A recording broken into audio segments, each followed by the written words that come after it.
یہ تحریک منہج القرآن بھی اللہ گواہ ہے سب اسی فیضان غوثیت مہاب کی خیرات ہے، حضور غوث پاک کے قدموں کا صدقہ ہے، حضرت قدوۃ الاولیاء کے نالین کی خیرات ہے، اسی خانوادہ اور اسی دربار کے دروازے کی خاک اور اس کی خیرات ہے۔ آؤ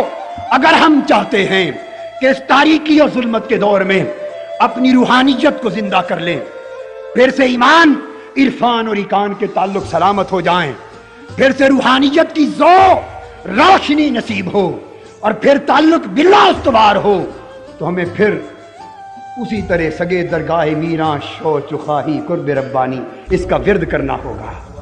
پلٹ کر اولیاء کے دروازوں کی طرف جانا ہوگا۔ نسبت اولیاء کے بغیر آج ایمان کی سلامتی ناممکن ہے، ایمان کی سلامتی ناممکن ہے۔ اگر اپنے ایمان سلامت رکھنا چاہتے ہو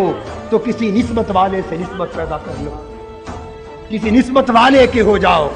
کسی تعلق والے کے ہو جاؤ، اس کی نسبت سے متعلق ہو جاؤ،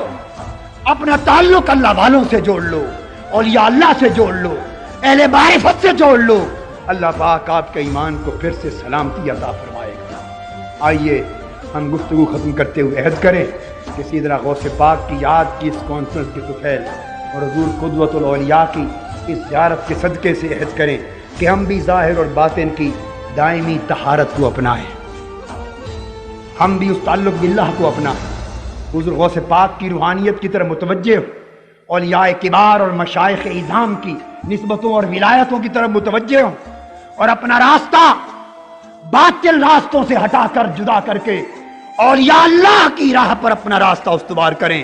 وہ راہ اپنائیں جس پر اولیاء چلے، صوفیاء چلے، شہداء چلے، صدیقین چلے، عرفاء چلے، اتقیاء چلے اور اہل اللہ چلے۔ اللہ پاک ان کے طفیل دنیا اور آخرت میں ہمیں ایمان اور عمل کی سلامتی عطا فرمائے۔